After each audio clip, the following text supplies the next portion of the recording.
अस्सलामुअलैकुम। आज की वीडियो में हम लैपटॉप का मॉडल नंबर चेक करना सीखेंगे। अब मैं इस लैपटॉप का मॉडल नंबर चेक करने का तरीका आपको बता देता हूँ। अब मैंने इस लैपटॉप को पलटकर इसकी बैक साइड को सामने कर लिया है।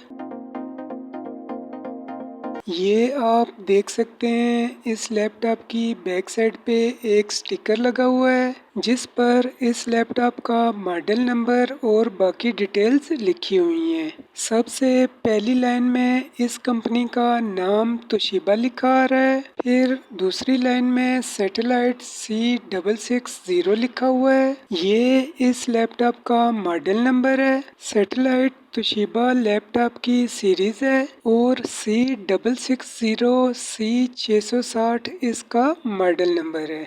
मज़ीद वीडियोस के लिए आप मेरे YouTube चैनल रफ़ाकत अली ऑफिशियल का विज़िट करें।